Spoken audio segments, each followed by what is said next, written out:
everybody, today we're going to do a quick take on a French poor boy, shrimp poor boy to be exact, and it's going to have a little bit of a deviation from the traditional one, but not much.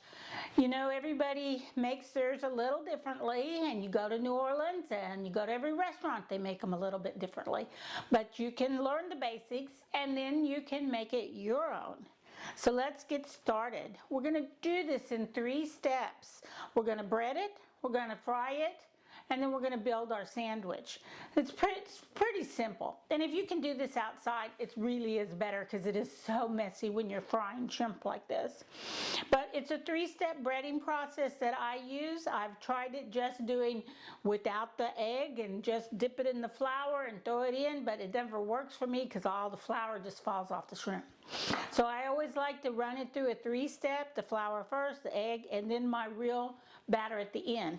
So this is just plain flour that we'll use to help coat the shrimp so the egg can stick to the shrimp. Then the egg shrimp goes into the last batter, which is our mixture. Now in here I have some flour. This is self-rising flour. I have about a cup of it because I'm just going to make a couple little sandwiches for the video. You can up it your game. I also am going to add a half a cup of cornstarch to that. I've got a little under a fourth of cornmeal, and that's not cornmeal mix, it's just regular cornmeal. And I have a teaspoon of Cajun seasoning. And all that goes in there. And then I'm going to mix all this up real thoroughly. I'm going to add a little bit of salt to this because my Cajun seasoning is a no salt seasoning. I would like to have a little bit, but I'm not going to use the crispy crunchy kosher. I'm just going to put a little sprinkle of regular old table salt in there. There we go. Now the next thing I want to do is I want to put just a tad of my Louisiana hot sauce right into my egg mixture, maybe 2 or 3 splashes to help layer up my flavoring.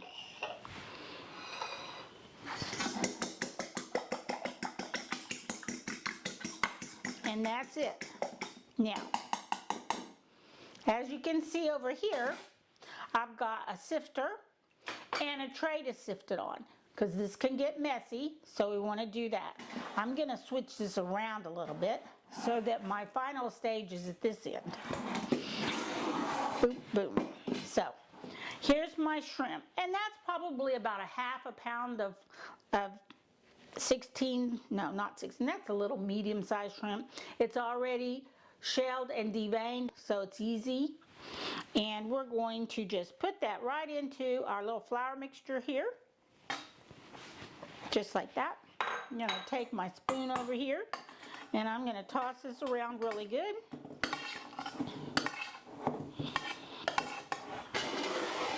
And then I'm going to bring my little tray over here, just because I'm trying to keep things clean.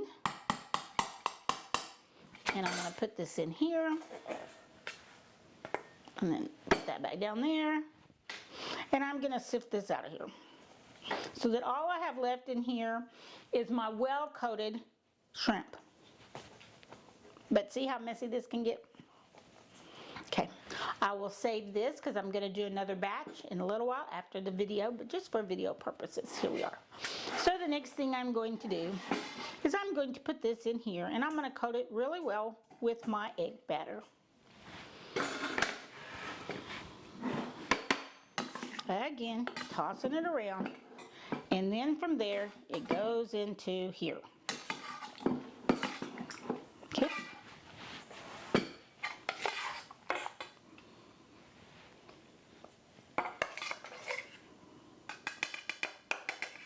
Big slotted spoon or a spider works really well for this. There we go.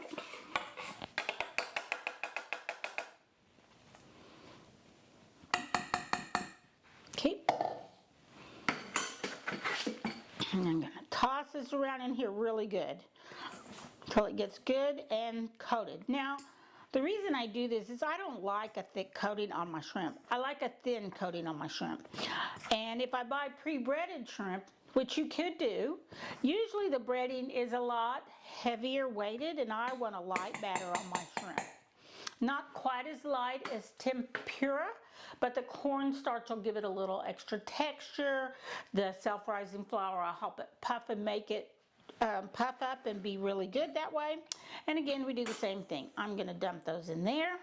I'm going to set this over here, and I'm going to sift it out. Make sure that your sifter is nice and big. Now I have one with bigger holes that I can use too, but I got this one out, so we're going to use it.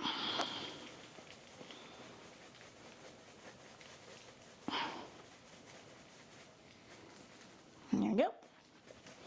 Now you can see what I got left. So sit that down there. Bring this back over here. And here's my shrimp ready to go in the fryer. So I'm going to just pile that up right there. And that didn't take long. But I'm just making a couple sandwiches. If I was going to make 5 or 6 sandwiches. And these are little sandwiches, almost like little sliders that I'm making. Now you can make them on the long French baguette if you want. That'll work just fine. And then you slice it into 3. And it'd probably take a good pound of shrimp to fill that up. But I'm just making 2 little ones. So then that's what I have left. Okay? So all of this can be set aside for now. And I'm going to set up my fryer. And then we're going to get to frying. I just have a little Wesson that I put in my fryer. Canola oil, Crisco, whatever you use will be fine. And I have a little Fry Daddy that I use when I'm doing little batches like this. Now if I was doing a lot, I may just go ahead and set up the big Dutch kettle on the stove and use my thermometer, turn it on. But we're going to use the Fry Daddy today. Be right back. So here we go. I got the little Fry Daddy going. I got my temperature set at 350, and that's usually about where I cook my shrimp at. But you can always check it. If you get you one of these thermometers, it's for candy. Excuse me. It's for candy and for cooking and making candy and cooking and deep frying. And there's a little clip where you can hook it onto your pot if you use it that way. But I'm just going to hold it in there for a second to make sure, see where we are on our temperature. And I'm very surprised at how well this little Fry Daddy heats up, because usually I put it in and it's like right at 350, and it is right at 350. Now the only thing is that once you put what you're frying in there, it's going to drop the temperature, so you have to give it a few minutes to heat back up. And that problem is with shrimp, cooks very, very quickly, 2 minutes, 3 minutes, and it's done. So once you get it going, that's it. It's going. 2 minutes, 3 minutes. Oops, dang. There we go.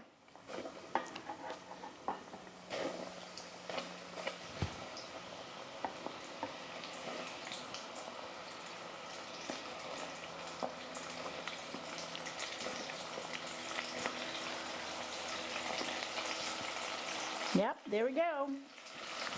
And I put all of it in. And now I'm just going to stir it around a little bit to make sure none of it's sticking to each other. And we're just going to let it fry for about 2 minutes. And one way you can tell if it's done too is shrimp will float to the top. So then when it's done, it will be floating.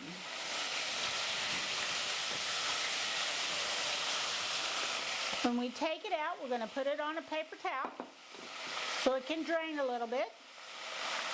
See, it's already getting crispy. Look at that. That looks so good. It's going to be perfect on our little sandwiches.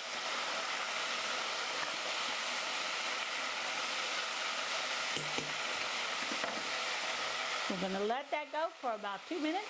I think we've already passed 1.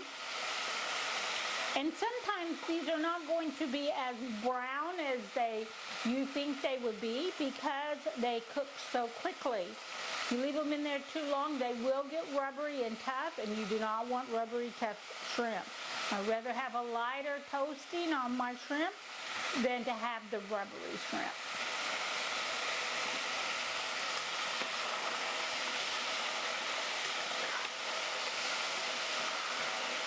Those look good.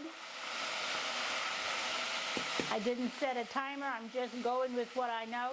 But if you want, you can set a timer for about 2 minutes and then take them out somewhere between 2 and 3, and they should be ready to go.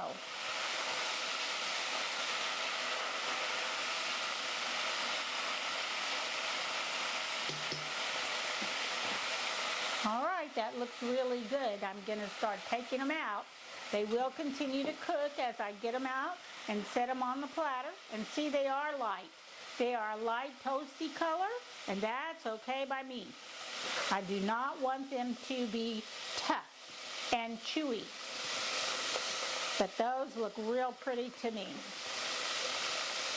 I'm gonna put them on here.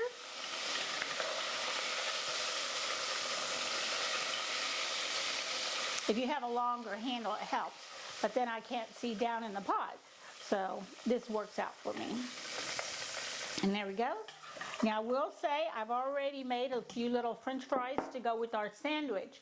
And one important thing when you're frying shrimp or fish, if you're frying anything else like French fries or okra, I would highly suggest frying them first and then fry your shrimp or your fish, so your French fries and your okra don't taste like fish. Anyway, I'll be right back and we're gonna build our sandwich. And so here we go with our little poor boy slider style sandwiches. They're mini poor boys, see? This is the French roll that I got at the deli, and I already toasted them up. You don't have to toast yours if you don't want to, but I always like to toast my bread when I have my sandwiches so that my mayonnaise doesn't make my bread all soggy. I think that really helps. And the first thing I'm going to do, and this is a little different, I use the Cajun Remoulade. So we made this up when we did Cajun fish and chips. So that's in that video, and I'll post it when at the end so you can see it. But I'm just going to take this and I'm going to lather it up real good on both sides of my bread.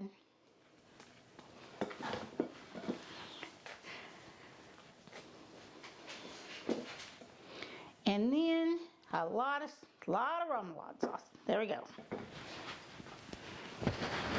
The next thing I'm going to do is I'm going to make sure I got my bottom, which is this side, and this is my top. Okay, so there's my bottom and my bottom. And I'm going to put my lettuce on. Put on my lettuce, lots of lettuce. It's got to be falling out the edges. Tomatoes, and this is a fully dressed. Now you can put whatever you want on it, but most of the time they're always served with tomatoes and a pickle. And I like the stacker sliced pickles, so like for this sandwich, I just cut me a little stacker and put it on there. So there, they're ready to go. Now I'm gonna add my shrimp right on there, pile it high, however you wanna do it, to get it on there. And we're gonna fold it all over. Maybe I'll stuff some more in on the edges. I'm going to stick a toothpick in it too. Now this is where we do things a little differently too. Now remember, we put the hot sauce in our eggs and we whipped it up, and then we went through it that way. So I will not be adding hot sauce to this, but normally you would put your Louisiana style hot sauce, your favorite one, whatever you like, and you sprinkle this all over. But mine is already in the breading mix, so I just leave it on the side. If anybody wants to add it, they can. Then we're going to squish these all together, just like that. And I'm going to take my big toothpick and stick it right in the middle. And then I'm going to do my other sandwich, same way. Smash them all up there together. Put my fries on there. There we go. A sandwich to share. One for you, one for me, and we're good to go. But I gotta try it out. Look how nice and crispy that shrimp is. You can do this. So easy. Just make sure you do the 3-step breading process, and you'll have it done. See you next week. Bye.